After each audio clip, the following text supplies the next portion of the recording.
When King Ferdinand VII of Spain died in 1833, the doctor responsible for preparing his body for burial reportedly paused. He leaned in, furrowed his brow, and whispered something to the attending priest, words that were never officially recorded, but which traveled through court corridors like a disease. He had none, the priest supposedly muttered later. And just like that, the most private mystery of Spain's most controversial monarch slipped from rumor into the pages of whispered history. 30 years earlier, no one could have predicted that Ferdinand, born into the mighty Bourbon dynasty, would become the center of anatomical speculation across Europe. He was a boy of fragile health and rigid etiquette, raised more like a symbol than a child. Servants weren't allowed to speak to him unless spoken to. Even his toys were selected by protocol. He rarely laughed. When he did, it was often alone. By the time he turned 18, Spain was already fragmenting. The Napoleonic Wars were beginning to simmer, and Ferdinand, ambitious, secretive, was preparing himself for power. But even then, courtiers were whispering. "He's never been seen at night," some said. "No women, no boys, nothing." In a court where mistresses were standard and rumors flowed like wine, Ferdinand's absence from scandal was itself scandalous. His father, Charles IV, arranged a marriage quickly. Maria Antonia of Naples, young, Catholic, fertile. She arrived with silk dresses and high expectations, but within months something was off. No royal announcements, no swelling of belly. The queen was often ill, pale, withdrawn. In private letters she confided to her mother that Ferdinand did not touch me as husbands should. She mentioned attempts, she mentioned tears, she mentioned confusion. But the monarchy was a machine. Silence was oil. They tried again. And again. 2 years passed, then 3, still no heir, still no pregnancy. Physicians were called discreetly, cloaked in night. Maria Antonia was examined behind curtained walls. Her results? Healthy, fertile, no issue. The problem, they hinted, was elsewhere. A court physician, whose name survives only in one redacted medical memo, wrote cryptically, "The king appears inhibited by structural difficulty. Intimacy is obstructed." No details, just a phrase that echoed like thunder in silence. Structural difficulty. To the public, Ferdinand remained aloof, devout, almost saint-like in his piety. But within the palace, theories abounded. One servant, who later published a memoir in exile, described an incident during the king's bath. "There was surprise," he wrote, "and alarm. His attendants left shaken. A physician was summoned not for illness, but absence." By now, ambassadors from France and Britain had picked up on the tension. Reports were sent abroad suggesting the Spanish succession was in crisis, not because of politics, but biology. And yet, Ferdinand married again. Maria Isabel of Portugal, another royal match chosen for her youth and promise. Again the cycle repeated. The ceremony, the rumors, the waiting, the lack of children. This time the silence turned colder. The palace began to purge gossip at its roots. Servants were dismissed, physicians reassigned, archives burned, yet the fire only spread further. One diplomat's letter to London included the phrase, "Madrid is a capital led by a king who may not be entirely a man." But what did that mean? A deformity? An injury? Something from birth? No one could say for sure. Ferdinand himself never addressed it, never defended, never even acknowledged the storm that raged around his bedchamber. Instead, he tightened control over his court. He censored books, newspapers, even sermons. It became dangerous to mention the word heir too loudly. And yet behind his eyes, something flickered. He knew. He always knew. When Maria Isabel died in childbirth, delivering a stillborn girl, Ferdinand's composure cracked for the first time. Witnesses say he didn't weep. He stared at the infant's body for a long time, then turned away and ordered silence. No mourning period, no state funeral, just silence. But that moment shifted something in the palace. For the first time, it seemed the king might be capable of producing an heir, however tragically, and so the pressure doubled. Advisors urged another marriage. This time, urgency replaced diplomacy. The chosen bride was Maria Josefa Amalia of Saxony, 17, devout. A girl raised more in convents than courts. She arrived in Madrid pale and terrified, barely speaking Spanish, and immediately overwhelmed by the rigidness of Ferdinand's etiquette.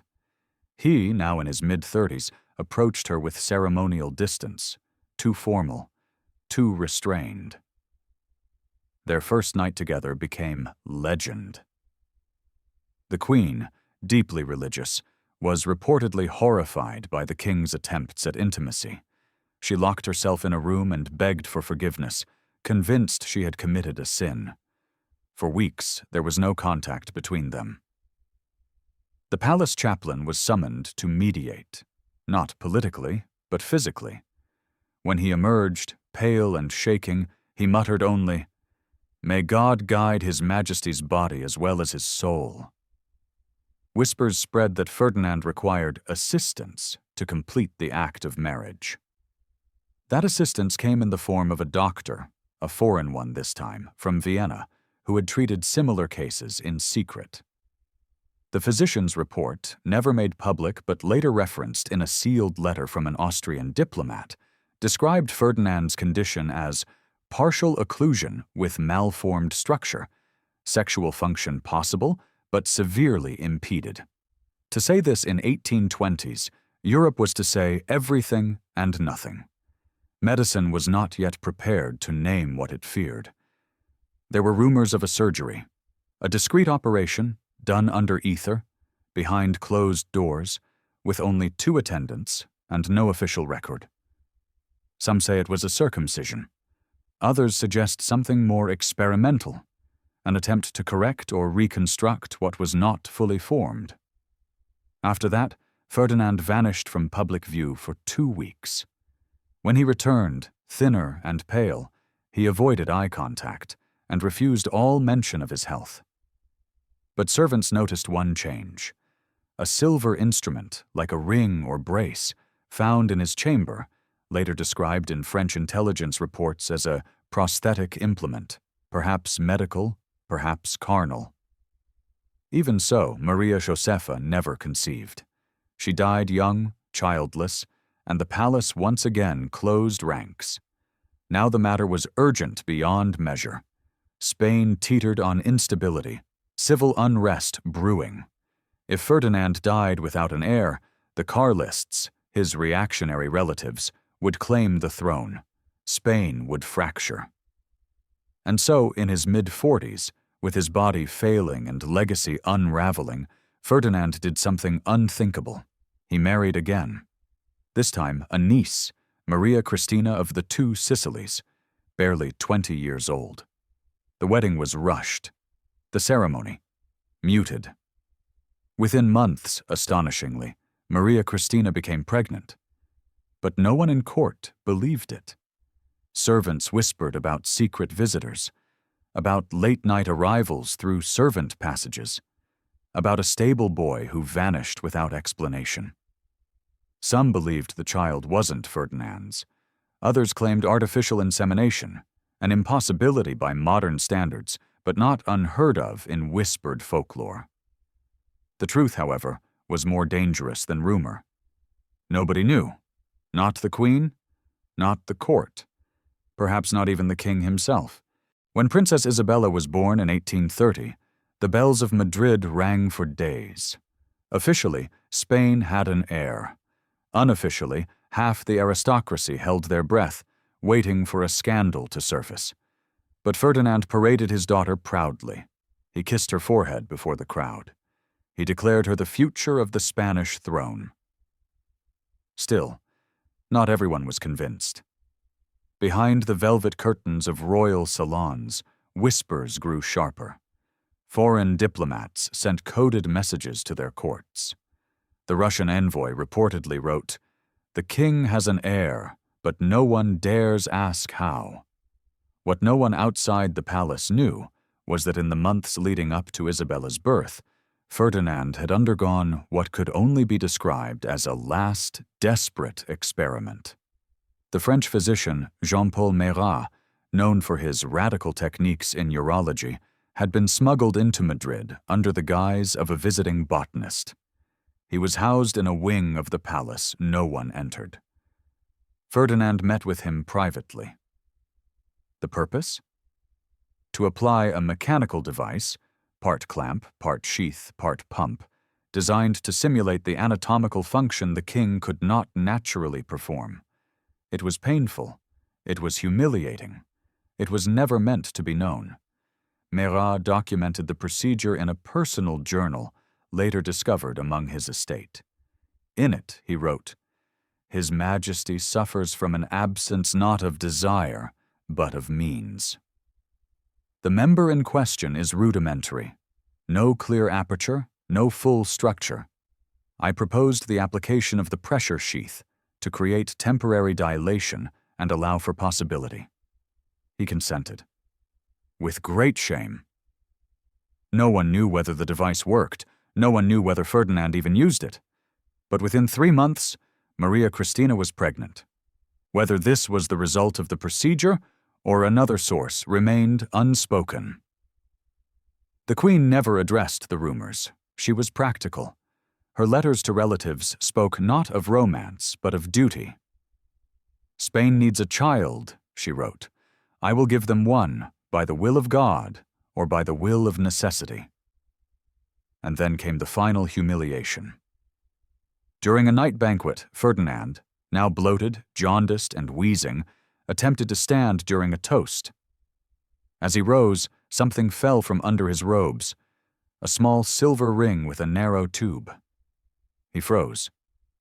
The hall fell silent.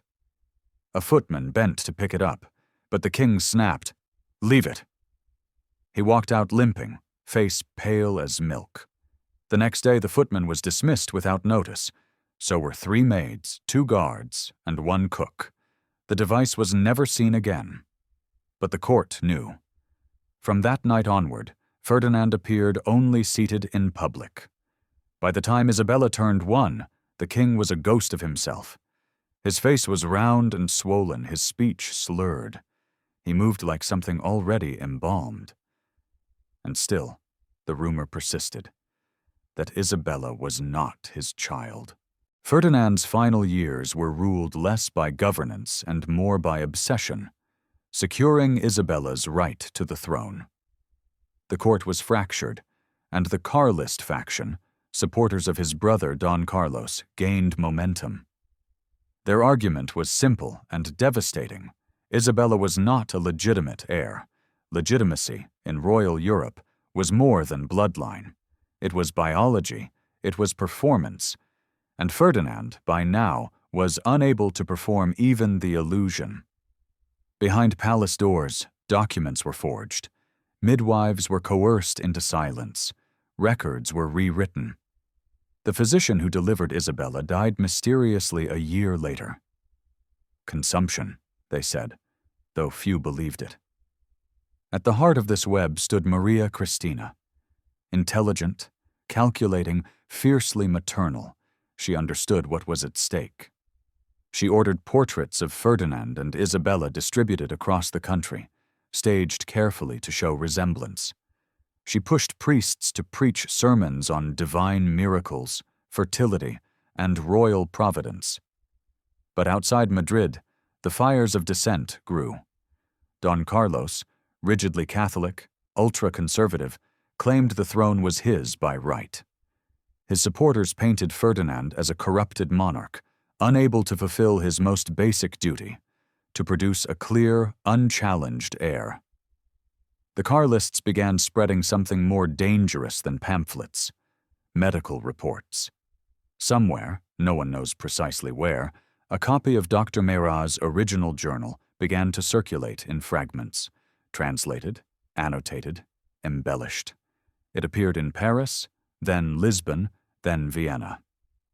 By the time it reached the British Embassy in Madrid, it had become legend. The King of Spain possesses not a scepter, but a symbol, not a phallus, but a hollow hope. These words, fictional or not, hit like thunder. It became impossible to distinguish truth from sabotage. Meanwhile, Ferdinand deteriorated. His limbs swelled. His eyes sank. He barely spoke. Servants whispered that he had to be carried between rooms on a sheet because he refused wheelchairs, still clinging to the last performance of strength. But in private, he had written his final act, the Pragmatic Sanction. It abolished the Salic law that barred women from ruling Spain. Isabella, by this document, would become queen. It was a legal earthquake, and to the Carlists, it was blasphemy. They accused Maria Cristina of treason, claimed Isabella was the daughter of a servant, or worse, of a French doctor. Some insisted the child had been swapped at birth. Others whispered about secret donations of seed, artificial instruments, even blackmail. And Ferdinand? He said nothing. His last days were spent in a silent chamber, surrounded by tapestries and incense, the room heavy with stillness. When priests came, he listened. When doctors came, he closed his eyes. He signed one last decree. He touched Isabella's forehead once more.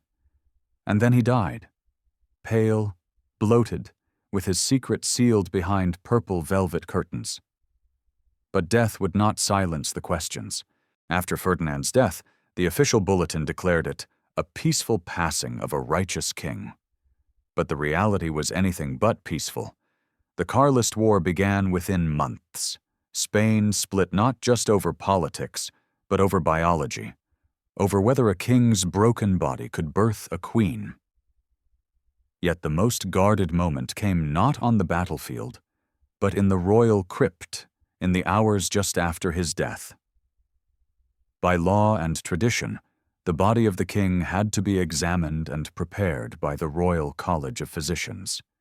But this time, the task was assigned to only 2 doctors, both sworn to secrecy, under pain of exile. One of them, Dr. Manuel Arriaga, would later write a sealed letter, discovered over a century later in a forgotten archive of the Escorial Monastery. It contained only one chilling sentence. "We were instructed not to open the lower abdomen." That omission said more than any full autopsy could have. And yet, someone in that chamber talked.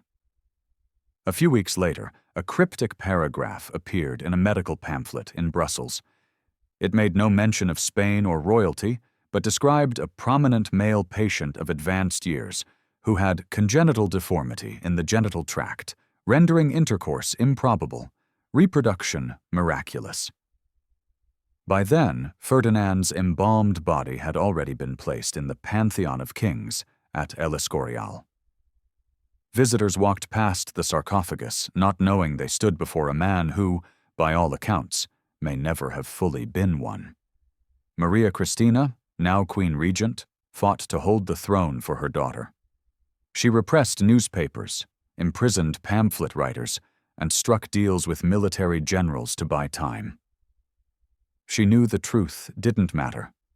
Only belief did.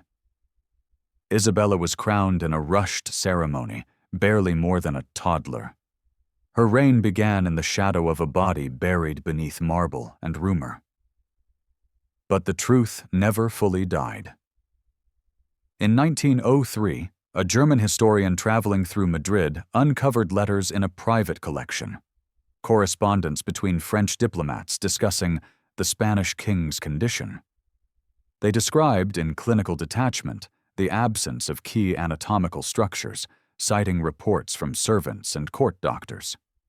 Still, no official statement ever emerged, no definitive proof, just fragments, echoes, scattered evidence in a kingdom terrified of shame. And maybe that's what made the story immortal. Not the certainty, but the doubt. Because in the end, Ferdinand VII ruled a country but never ruled his own body. He wore a crown above a secret so personal it fractured a nation. And as centuries passed, Spain healed its wars, changed its kings, rewrote its laws. But somewhere in the stone vaults beneath El Escorial, the riddle of the king without a manhood still lingers. A ghost in velvet, a rumor in bone, a throne that was almost empty.